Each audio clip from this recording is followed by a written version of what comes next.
Hey everybody, happy Sunday. Hey,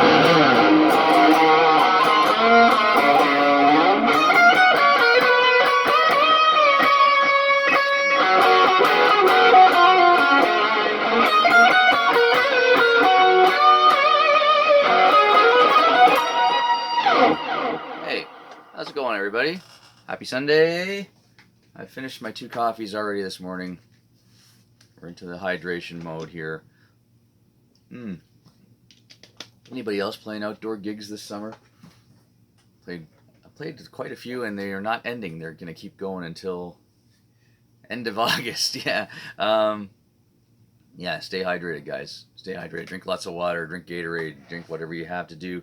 3 gigs this weekend, Thursday, Friday, and Saturday. And I think I survived. I still feel good, and I got some sleep, and I'm okay, I think. Anyhow, for those of you who want to see it up close, I know my friend Andy came out to my gig last night with Bridge on Fire and was asking me about the Bon Jovi guitars that I play in Keep the Faith. And he said, what's that thing with the pointy headstock that you play? And it is a Kramer Jersey Star that I've shown on this show before. I may have explained it before, but it is the Richie Sambora model. But I don't believe he has endorsed Kramer since the New Jersey tour. I think when Keep the Faith came along, he had switched over to Fender. And these days, I think he plays everything. I saw him playing a Charvel signature.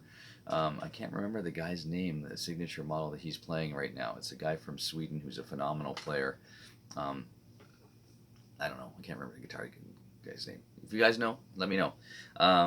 It's a cream colored Charvel reverse headstock, kind of a throwback to what Richie played before Kramer, which was like Jackson kind of style guitars.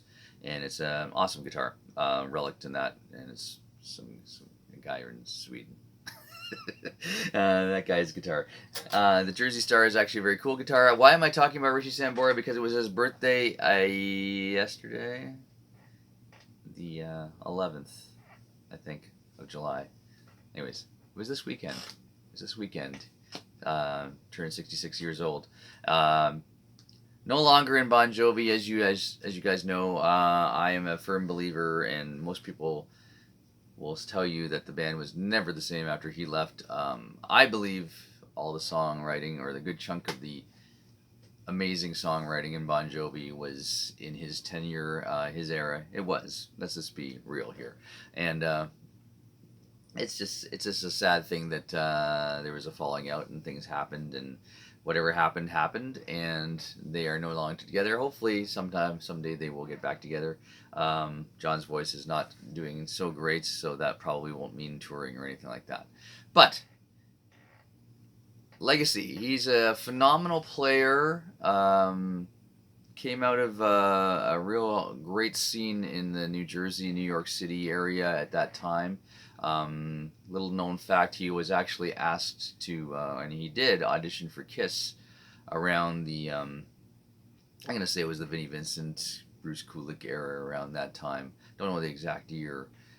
He didn't make it into Kiss because he was a little bit too bluesy, I think they said, for Kiss. I think they wanted someone tall. Richie's very tall.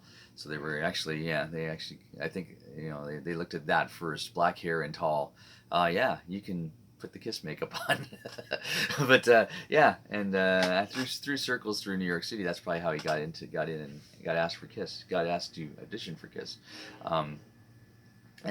But his guitar playing, phenomenal guitar player. He's it's interesting because I play in Keep the Faith International Bon Jovi tribute, and obviously part of my job is to learn everything note for note. And it's interesting to learn the early solos, like the first and second album solos, because they're very, I don't want to use the word underdeveloped, but it sounds like a younger guy being told what to do in the studio and being told to do this and that. And it reminded me a lot of myself when I was at that age, just trying to put something together that was good. And they're phenomenal solos, but they're kind of a little he gained this blues kind of authority later on in his career, or even like a couple albums to go. There was more, how do you say, scope to the solos and the guitar playing, and really kind of came together on the New Jersey album, and then kind of developed going forward. Developed going forward. Give me a second here, because I gotta plug in my phone because it looks like it's losing power. It's losing power. Yes. It's not working. If I lose you, I'll have to put together another video. But anyhow, great, amazing player. Even a more phenomenal singer. Some people will tell you that John is, or I should say, Richie is probably. Some people will arguably say he's a better singer than John. I don't think so. I think if you're a lead singer, it's easy to be a secondary vocalist if you're a good singer, because you're not killing your voice every song. You know, John Bon Jovi had to kill himself every song. You know, just go for every note. You know, just dive for it, and that could be that's hard on the voice, and he's paying for it now in his I hate to say it, old age. But Richie, of course, probably retained all that, and if you look at some of the earlier stuff, those guys are singing some pretty high stuff. And listen to you know, anything up to up to and past Keep the Faith. There's some incredible vocal stuff going on there, and damn, those young guys are singing it all in standard tuning, A440. So yeah, and there's not many people like Richie Sambora, who is basically a lead singer, phenomenal lead singer, amazing songwriter, and just a stellar over the top guitar player. And yeah, you don't find that too often.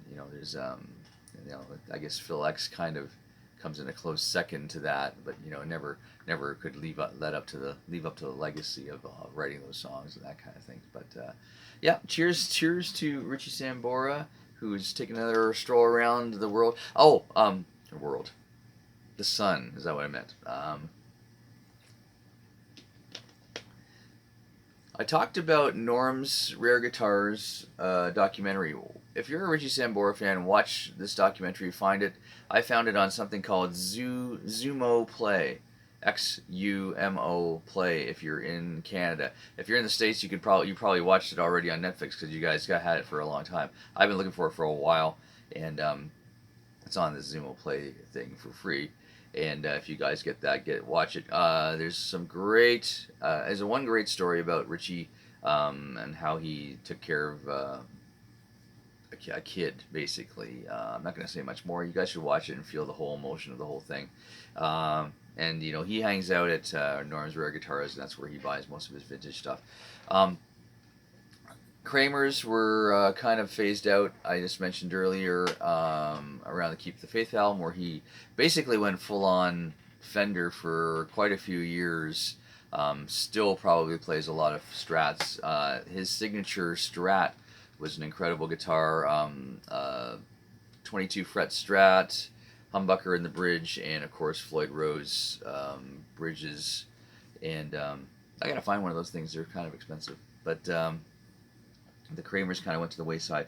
Kramer, my own Kramer here, I found this in Lethbridge, Alberta, or I should say Long McQuaid found it for me in Lethbridge, Alberta. It was the last one in Canada that basically had the classic pickups in it, which not many people know, because the older Kramer Jersey Stars had all Seymour Duncans. They don't have those anymore. They have a Kramer made, or a Kramer knockoff of the Seymours. Probably sounds great, but these three pickups do work. They're not like Ace Frehley and the middle one's like a Smoke Bomb. No, these all play. They all sound great, and I'm having some switching issues back, so I can't show you all the details of this baby. But yeah, it's killer guitars, the Kramers and the Fenders, and he's went on to have his own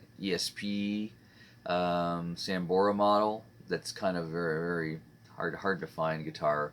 But near and dear to my heart, as you guys know, he's a double neck fiend, and he actually had a triple neck on the New Jersey tour, which was an Ovation guitar with a 12-6 and a mandolin. And then he also had his 12-6, which was kind of the workhorse double neck for Wanted Dead or Alive in a lot of songs. Now he moved on to Taylor's double necks. Had when he got his Fender deal, he had Fender double necks. When he had his Kramer deal, he had a Kramer double neck. So yeah, if I had the money and was a big star, yeah, I'd have just as many double necks as Richie. I got to play one of those Richie double necks, the original ones. There's lots of knockoffs. One of those original ones back in Las Vegas years ago. It might have been one of his. Knowing that guitar was that store was a very rare store, had a lot of rare finds. It was at Roman's in Las Vegas. But gotta love people that have tons of guitars and tons of double necks. I think he rivals Steve Vai and Rick Nielsen for the amount of multi-necked vehicles that he drove in his career. Anyhow, 12 Bon Jovi albums, I believe, 3 solo albums, and still out there, still playing, still got a great heart. Richie Sambora, phenomenal player. And happy birthday weekend. Yes, I'm tired. Keep the faith and Bridge on Fire kept me really busy this weekend. I played Newmarket, but in front of 5,000 people, an amazing crowd. City of Newmarket has a Thursday night music showcase during the summer, and we played there. Incredibly hot day, great crew. Thank you, whoever you were. I don't know what the production company's name was, but great crew. My guitars were just baking in the sun. It was crazy. Had to cover everything up, and then Friday night we played the fantastic Pure Side in Port Stanley, Ontario. Brent and company, love you guys. Sadly, we got 2 sets in. We play outside there, kind of on a sidewalk kind of thing, kind of a cool setup. Started spitting rain at the end of our second set. They gave us a decision. We looked at the weather forecast, and heavy rains were coming within the half hour, so we tore it down and got out of there just in time to miss the downpour, which would have been catastrophic for a lot of gear. It's kind of like you got, $30,000 to $40,000 worth of gear sitting on stage. Let's get it out of here, guys. And then last night we played, of course, the indoors, thankfully, indoors at our friends at Cabanas, Carlos and our friends at Cabanas. So a lot of great people there. And I'm taking a break for a week. Anyhow, so watch the Facebook pages. Watch my Facebook page for basically wherever we're playing. Coming up, got student showcase next weekend. Yeah, I do actually have a gig next weekend. And go out and see your friends play. Come out and see me play. Support our live music out there. There's lots of it out there, guys. You have to pick and choose now what you see. The washing machine's letting out the water, if you can hear that. Take it easy, guys. Have a good one. See you later.